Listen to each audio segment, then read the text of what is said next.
Hey, I'm running out to drop off a stack of letters and packages. Need anything shipped while I'm gone? Save the gas. Stamps.com lets you print postage and schedule pickups right from your desk. Sync your contacts into the address book, get detailed accounting insights, and get notified the moment your certified mail is delivered. All from my desk? All from your desk. Join the 4 million businesses using Stamps.com right now with code PODCAST and get your free welcome gift. Stamps.com, code PODCAST. Taxes and fees apply. When you need to send the perfect rose bouquet, only one brand can say they've been the floral authority for 50 years. 1-800-Flowers. Why should you trust 1-800-Flowers? They hand-select every stem to ensure top quality. And with nationwide delivery, smiles and satisfaction are 100% guaranteed. And right now, when you order a dozen multicolored roses, we'll double it at no extra cost. Don't miss out on this limited time offer. Order today at 1-800-Flowers.com/podcast. That's 1-800-Flowers.com/podcast. Hey, what's up, everybody? This is your podcast host, Hanju Lee, and you are listening to Better Golf Daily, where I introduce one concept, one research-backed idea, and one thing you can take straight to the golf course. Let's go. All right, quick science lesson before we get to golf. You ready? In 2005, a team of researchers led by a guy named Daniel Bond at University of Amsterdam published this study in the journal Nature about the actual physics of quicksand. And here's the headline finding. The second you struggle, the sand around you liquefies. Like your own movement is what turns solid-ish ground into something you sink into. A change in pressure of less than 1% is enough to suddenly drop the viscosity and pull you down.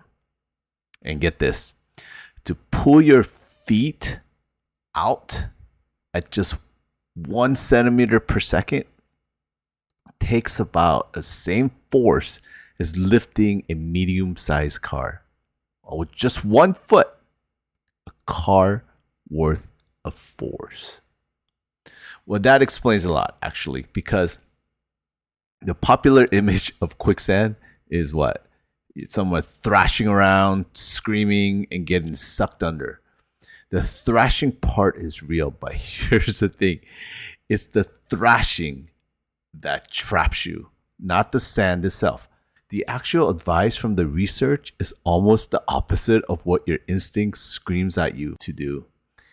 You've got to move slow, small, gentle wiggles that let water sit back down around your leg so the sand can loosen its grip. Fighting it hard and fast is exactly what buries you deeper. So, all right, what's this got to do with golf? Okay, hang on a second. This is the 4th episode in our series on Break Free from Suckville.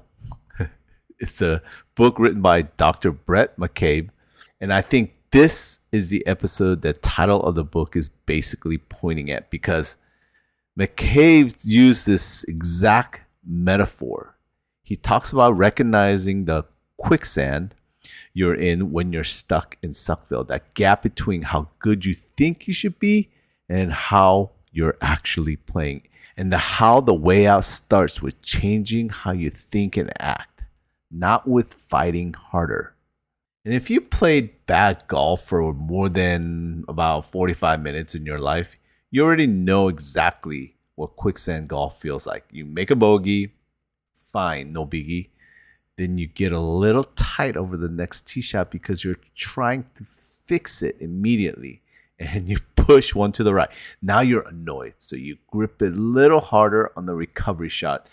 Decelerate through impact because you're steering instead of swinging, and you chunk it. Now you're not just annoyed, you're embarrassed. So you rush the next one to just get it over with. Every single one of those moves feel like fighting back. It feels like effort, like you're doing something about the problem. But it's the golf equivalent of thrashing in the sand. Each reaction actually liquefies the ground under you a little more. And 3 holes later, you've turned one soft bogey into a snowman and genuinely ruined the back 9. Hello? Been there? Okay, the thing that gets me about this is how counterintuitive the actual fix is in quicksand and in golf.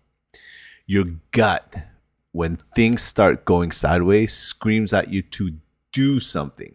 Fix it now. Grip it tighter. Swing harder. Force the recovery.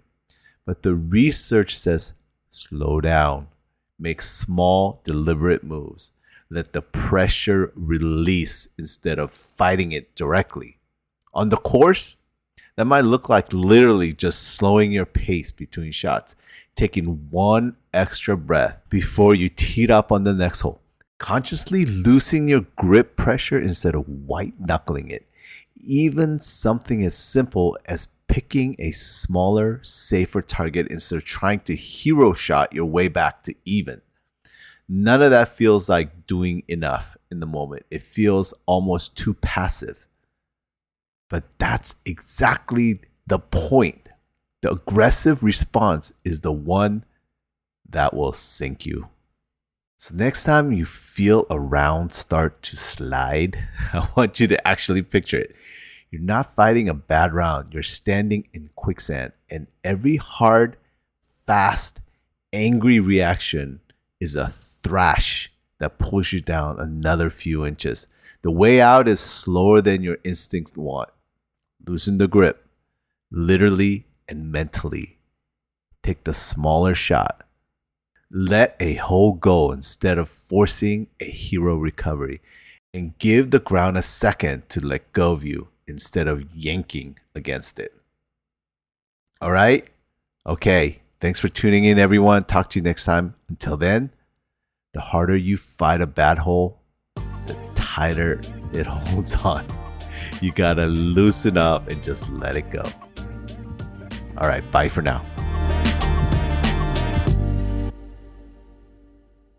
When you need to send the perfect rose bouquet, only one brand can say they've been the floral authority for 50 years. 1-800-Flowers. Why should you trust 1-800-Flowers? They hand-select every stem to ensure top quality. And with nationwide delivery, smiles and satisfaction are 100% guaranteed. And right now, when you order a dozen multicolored roses, we'll double it at no extra cost. Don't miss out on this limited time offer. Order today at 1-800-Flowers.com/podcast. That's 1-800-Flowers.com/podcast.